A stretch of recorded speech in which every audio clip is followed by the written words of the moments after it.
Olá pessoal, mais uma vez sejam todos muito bem-vindos e bem-vindas a esta conversa nesse cenário caótico, mas bastante significativo para a nossa conversa de hoje, em que iremos demonstrar um pouquinho como é que se deu e como é que a nossa população brasileira é caracterizada a partir de sua diversidade. Então nos interessa aqui pensar, mesmo que introdutoriamente falando, como é que essa população diversa em sua nacionalidade e também em sua regionalidade se constituiu na história da nossa ideia, na nossa representatividade, além de cultural, miscigenada da nossa nação, da nossa população, nesse território chamado Brasil. Ok? Nos é importante dar continuidade a essa conversa, a pensarmos, antes mesmo de adentrarmos num conceito sociológico da diversidade regional, local, nacional, nos cabe pensar um pouco como isso no Brasil está atrelado a algumas questões relacionadas à desigualdade, às condições de classe, às condições pelas quais as pessoas estão miseravelmente vivendo suas formas de habitação, suas formas de vida, e isso está atrelado de uma forma ou de outra, né, a fatores socioculturais e a fatores socioeconômicos que nós vamos observar aqui, e não tem como a gente deixar passar isso de uma forma despercebida. Tá bom? Então, antes mesmo nós adentrarmos nessa construção dessa miscigenação da população brasileira, cabe a nós pensarmos, antes disto, quais são esses fatores socioeconômicos que vão caracterizar essa diversidade sociocultural no território brasileiro. E, para então, basta pensarmos um pouco, né? Como é que nós poderíamos definir a população brasileira? Primeira questão. Em sua história de vida, em sua narrativa familiar, como é que houve essa modelação, essa miscigenação intercultural, interracial, se assim a gente pode falar, na sua tradição histórica? Conte-nos depois como essa experiência foi modelada, ok? É interessante pensarmos assim. No Brasil, existem caracterizações socioeconômicas atreladas a fatores sociais, né, economicamente falando, em decorrência de diversidade é, étnica, de diversidade cultural, que está também atrelado aí à dimensão dessa nossa população pobre, em decorrência de ser migrante, em decorrência de ser filhos ou membros de comunidades tradicionais afro e que vivenciaram isso em suas experiências é, caracterizações escravocratas, como eu tenho em minha história familiar. Então nos interessa pensar se essas coisas ainda geram impactos no nosso território brasileiro. Se uma comunidade indígena que se restabelece e ressignifica dentro de um território social, isso gera impactos também sobre essa condição de vida? Onde é que se vive? Como é que se vive? Onde é que essas pessoas que vivem em suas dimensões das mais diversificadas, culturalmente falando, elas mantêm as suas formas de subsistência? Seriam elas também condições de vida iguais a toda a população brasileira? Por que essa diversidade? E aí nós temos algumas questões que são importantes para nós começarmos a nossa conversa. Inicialmente, a questão do rendimento.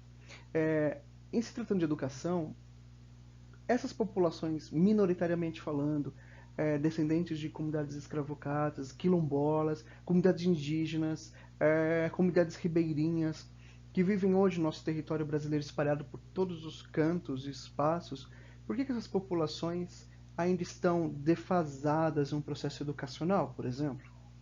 Teria isso algum vínculo, alguma relação com essa caracterização populacional? Nos cabe essa questão. Vejam, existem comunidades de vida, socialmente falando, que vivenciam condições precárias de questões básicas, como é o caso do saneamento básico e a falta de energia. E quando nós paramos para analisar essas comunidades, nós nos deparamos com uma pobreza, com uma quantidade X de pessoas que vivenciaram experiências de migração em função de inúmeros fatores, pobreza, fome, que em sua essência lá atrás, na sua naturalização, em sua tradição, já era uma questão naturalizada, e quando chega nesse território diferenciado, perpetua esse processo. Por quê? Cabe a nós algumas dessas questões. Vejam, esse material, do ponto de vista dos rendimentos médios mensais familiares, proposto na nossa discussão aqui nesse momento, traz algumas questões relacionadas a algumas regiões do nosso país. Veja, região Norte, Nordeste, Sudeste, Sul e Centro-Oeste.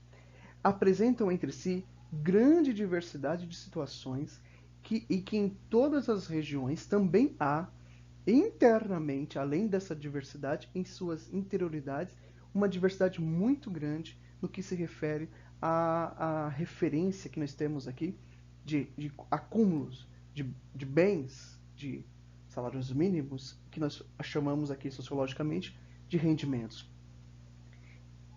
O que isso tem a ver com a população brasileira? O que isso tem a ver com a miscigenação, com a mistura, com o agrupamento, com a população em si? Que fator socioeconômico é este, que estamos vendo aqui, que pode gerar impactos, que pode gerar problemas, implicações, inicialmente, por exemplo, na perspectiva educacional, em decorrência do rendimento desta família? Nos cabe essa questão, tá? Será que essa questão está também atrelada ao analfabetismo?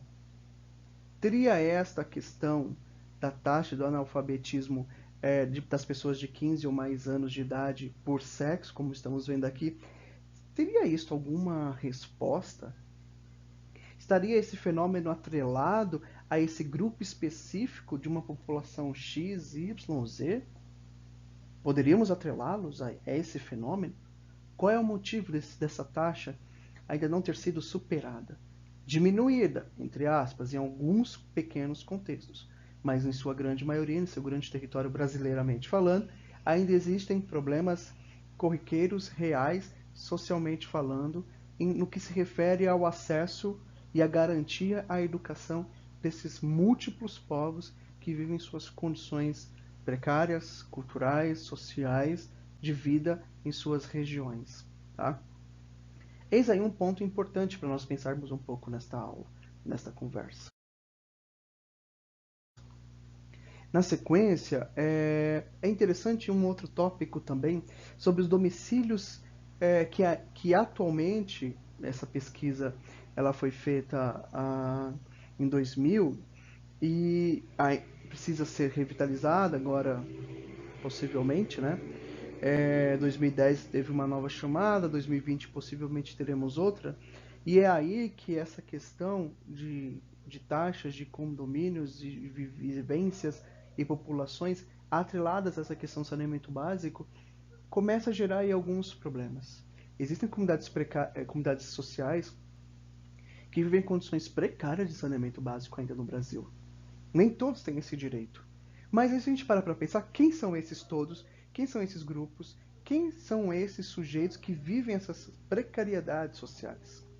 Teria eles uma marca, um quê, um porquê deles estarem vivendo essa referência de desigualdade, de oportunidades? Vejam, dando um andamento aqui na questão, que vocês podem olhar com mais calma num segundo momento, nos cabe pensar assim: como é que a formação da população brasileira se deu? Tá? Então, de uma forma muito introdutória, nos cabe aqui pensarmos um pouco sobre essa formação da diversidade. Ok? Que diversidade é esta? Caracterizada sobre o nosso território multiétnico, em que implicações socioculturais, fatores socioeconômicos ainda geram impactos devastadores nessas comunidades locais e que muitas das vezes estão atreladas aí a questões de desigualdade social em decorrência de migrantes, refugiados, agrupamentos sociais que vão buscar um espaço de vida, um espaço de existência para além de suas tradições, para além das suas vivências e ainda continuam perpetuando esse processo. Por quê? Quem são esses povos? Por que a população brasileira é tão miscigenada?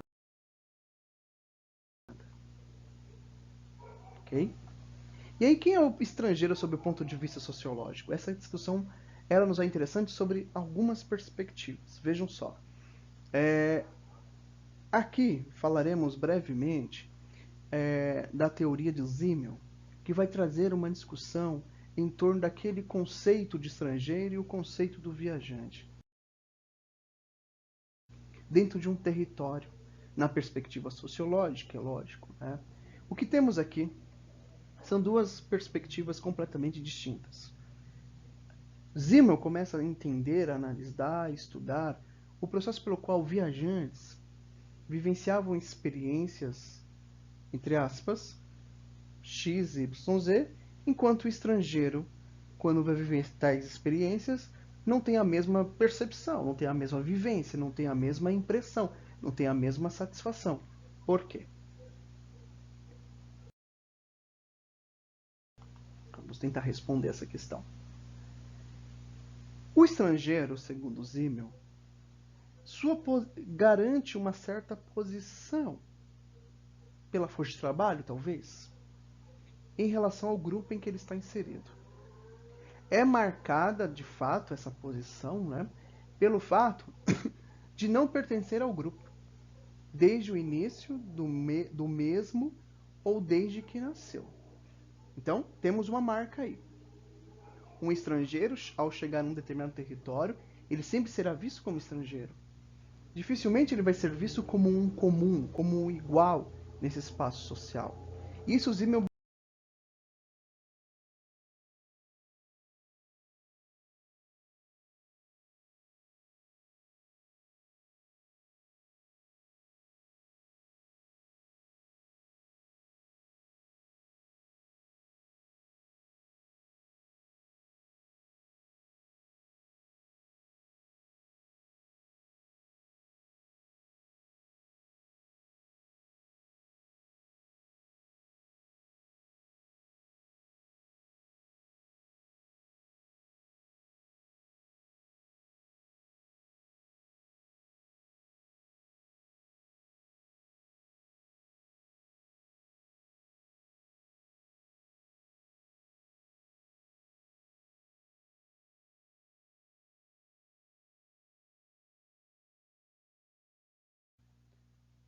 Vejam, o estrangeiro tem com o grupo algumas questões que independem da sua relação, independem da sua disposição, independem de todas as maneiras e formas que ele busque interagir efetivamente. Ele pode até ser muito bem quisto, mas ele sempre será um estrangeiro. Então, algumas relações, mesmo que a proximidade, o envolvimento, a distância e a indiferença, possam ocorrer com o mesmo grau de intensidade. Mas não podemos negar que ele vai gerar algumas implicações sociologicamente falando em torno da sua tradição, em torno da sua referência, em torno do seu universo, em torno da sua constituição, em torno da sua cultura. Eles têm um comportamento X, um comportamento Y. Essa tradição cultural pode não ser aceita nesse espaço que ele está inserido. Então começam algumas questões, inicialmente, por exemplo, como olhar para si, negar-se, seria uma resolução, resolveria o problema. Assumir a cultura do outro, resolveria esse problema. Abraçar essa realidade pela qual ele não tem vínculo algum, a não ser essa condição de estrangeiro, o que fazer? São essas questões que Simmel começou a buscar, responder em sua teoria. E aí ele traz algumas contribuições e nós vamos ler elas aqui. Vejam, o estrangeiro é, portanto, o estranho. Já entendemos isso. Ele é o de fora, ok? Por mais que ele tente, mas ele vai gerar distância, ele vai gerar proximidade com o mesmo grau de intensidade. E sempre será visto, observado como um de fora. Ok? Continuando. Estranho portador de sinais de indiferença. Isso é forte. A língua, os costumes, a alimentação, os modos, as maneiras de se vestir, por exemplo, são características que, se a gente parar para pensar, É, até um migrante que chega ao nosso território de um outro estado, seja ele qual for, e chega num determinado estado que não é de comum acordo para ele, está lá por conta de trabalho, ou por conta de uma força maior, por conta de uma atrocidade ambiental, por exemplo, como aconteceu no território de Minas Gerais, as pessoas tiveram que migrar para inúmeros outros cantos. Nessa migração, você deixa sua cultura, sua tradição, sua referência familiar, sua referência religiosa, suas lembranças. E quando você começa a transitar dentro de outras culturas, mesmo estando dentro do próprio país, gera assim algumas implicações que, por um lado, podem ser muito benéficas no que se refere à soma, como pode também ser massacrado, estigmatizado, ridicularizado. E aí é isso que nós estamos falando aqui, tá? Ele sempre será um estranho, porque ele vai portar coisas que não são comuns a um território. E isso pode gerar implicações, pode gerar referências discriminatórias, referências xenofóbicas, referências que podem até levar à agressão física, verbal, simbólica. Isso é importante para ficarmos atentos a esses fenômenos socialmente falando, ok? É tratado tal qual como um de fora e se sente a parte do grupo. Isso é forte, acontece naturalmente em variadas experimentações de pessoas que vêm de contextos distintos e que são aceitos, entre aspas, e tratados de uma forma completamente distinta na sua realidade. Como? Peraí, eu sou aceito e sou tratado de uma maneira diferenciada? A gente não sabe. Nós temos no território brasileiro inúmeros exemplos de pessoas que vieram e continuam vindo de situações de abandono, abandono do espaço territorial do seu lar, em decorrência de muitas coisas. Não sei nem se a palavra abandono estaria correta, mas a condição de refugiado, a condição de um conflito étnico, a questão da fome, da miséria, do desemprego. E vem para o Brasil, como para qualquer outro país, né, vai em busca de uma reformulação, ressignificação, transformação da existência em si. E gera novos problemas. No Brasil, nós temos uma quantidade absurda de, por exemplo, sírios que vieram pós impacto terrorista que ocorreu nos seus territórios de vida. Nós temos aqui uma quantidade também gigantesca de pessoas que vêm do território africano, do continente, em busca de recondições, de recolocações, de ressignificações da própria existência. Tá? Do Haiti, que nós tivemos após aquele grande e devastador terremoto, uma quantidade significativamente grande de pessoas que migraram para cá, né, emigraram, vamos ver já a diferença, para o Brasil, em busca também de segurança, em busca de vivência, subsistência, trabalho e a remodelação da existência em si, né, da vida. Mas sempre será tratado assim. Olharemos para eles em determinadas regiões de São Paulo e o distanciamento pode ser ocasionado erroneamente por conta de um pré-julgamento pessoal em torno daquela cultura ali. Tá? Então a distância e a indiferença serão fenômenos que serão corriqueiros em nossas práticas de observação sobre a cultura desse estrangeiro. Isso é um fato social.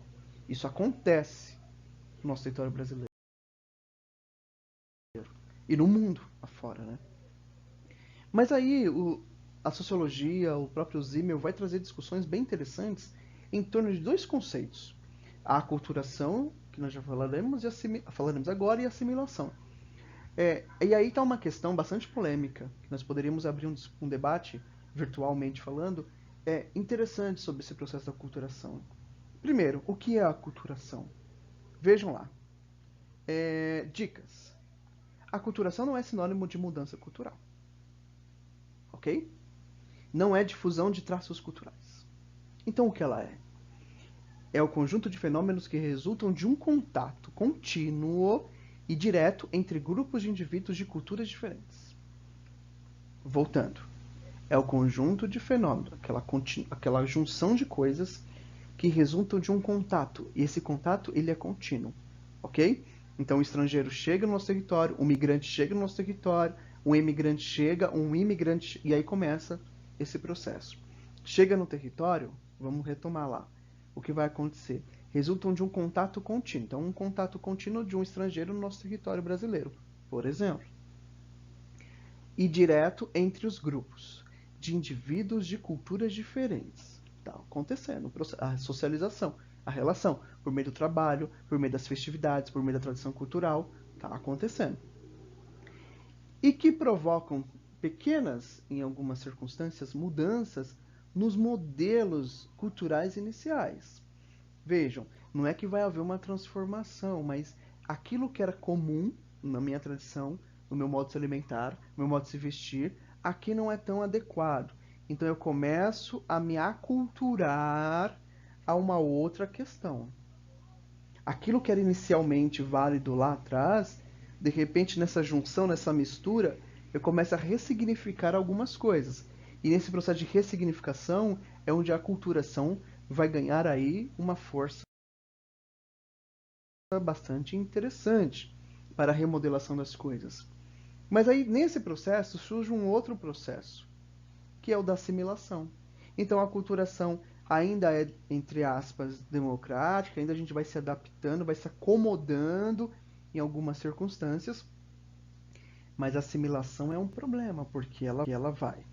Vejam, fazer com que eu, como estrangeiro, comece a interiorizar a cultura daquele território sobre a minha existência, a minha cultura vai ficando cada vez mais inferiorizada ao ponto dela ser aniquilada.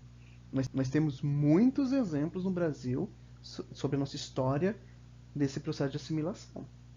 Ok? A cultura dominante olha para aquele agrupamento social que é visto minoritário, que é visto inferior, e determina os padrões pelos quais essa cultura aqui quer tradicionalmente enquadrar esse outro agrupamento social. Por outro lado, o desaparecimento total da cultura de origem de um grupo. Isso acontece? Não é tão assim, uau, aconteceu aqui, ali, ali. Não, mas de fato pode vir a acontecer. Tá? Seria isto, por exemplo, o fim da cultura de origem poderia de fato ser negado como direito? E é interessante nós pararmos para pensar. Vocês, nas famílias de vocês, como na minha, temos exemplos interessantes de coisas, de alimentos, de práticas culturais religiosas, que em nossa relação, em nossa cultura, em nossa tradição, foi sendo desmerecida, desmiuçada, assim, ó, foi destituída conforme o tempo, de acomodação em culturas, como estamos aqui, por exemplo, no estado de São Paulo, e vamos destituindo coisas que fizeram parte de nossa herança, de nossa tradição cultural. Por que isso acontece? De fato, é em função de uma interiorização da cultura que nós pré-julgamos superior e abraçamos essa causa? Negamos por completo nossa cultura, por isso nós somos responsáveis? Temos alguma responsabilidade nesse processo de assimilação da cultura? O fim da cultura de origem, de fato, ocorre em decorrência da minha escolha? Ou em função de uma força maior que previamente determina meu comportamento social naquele determinado espaço? E aí? Existe mobilidade espacial das pessoas. E essas mobilidades vão gerando mudanças, vão gerando relações. Há casos, como nós vimos aqui, que existem somas. E há casos que não existem somas, existem aniquilações, culturalmente falando. Mas mesmo diante desses dois grandes problemas, a mobilidade espacial das pessoas em torno de suas causas, de suas necessidades, em torno das suas forças, por exemplo, de trabalho para se adaptar a uma realidade, vai ganhando aí uma certa caracterização de adaptação. E aí são três princípios, três modos de mobilização social que essas pessoas realizam em função de inúmeras questões. Eu não teria aqui, por exemplo, uma resposta efetiva para dizer o que define, desculpa, o que define a saída de um emigrante a partir do momento que ele decide largar, abandonar, largar, tudo entre aspas, hein? Transitar, né? Sair de sua pátria para residir em outro território, em outro país. Vejam, emigrar, deixar um país para estabelecer-se em outro. Existem inúmeras questões. Teríamos como direito a emigração? Por que ela é negada em alguns territórios? Que fronteiras são criadas? Qual é a finalidade de tudo isso? Impedir com que pequenas comunidades decidam emigrar e nessas novas comunidades de vida possam ser potencializadas e evoluírem profissionalmente, intelectualmente, culturalmente? Por que esse princípio pode ser negado para as populações? Fica aí uma questão para nossa reflexão, ok? O que movimenta uma pessoa a deixar o seu país?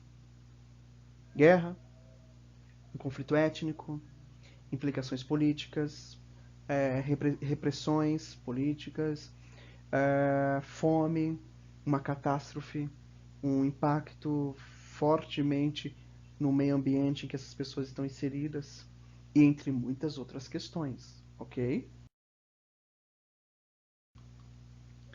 Por outro lado, imigrante, que ou, né, pessoa que emigra, ok?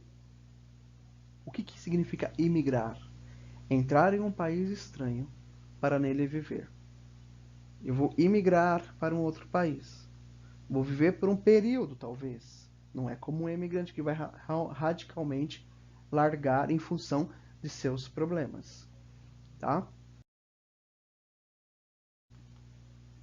Já o migrante é uma coisa que nós temos muito aqui no nosso território brasileiro e que é graças a essa também a imigração, também a migração, que vai gerar essa miscigenação da nossa população, desse nosso poder diversificado da nossa condição cultural em torno dessa junção de imigrantes que vieram por inúmeras questões, de imigrantes que vieram também por inúmeras questões a residir no país em suas histórias, tradições, histórias familiares, histórias de vida.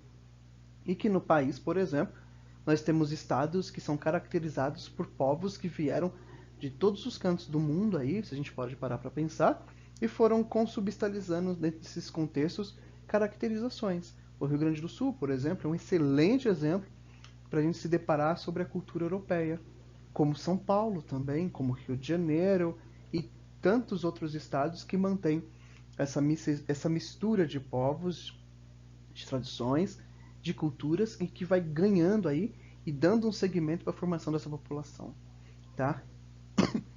Migrante. Que ou quem imigra? Migrar, mudar periodicamente, é um processo, a trabalho, a estudo, a uma nova oportunidade de vida. Passa de uma região para outra, de um país para o outro. Dentro de um determinado contexto, continente, assim a gente pode dizer. Né? Então eu vou migrar, eu vou transitar para buscar uma outra questão, estudo, trabalho, família, casamento e assim sucessivamente. Nós temos inúmeros também exemplos de características que podem definir o que de fato é um migrante.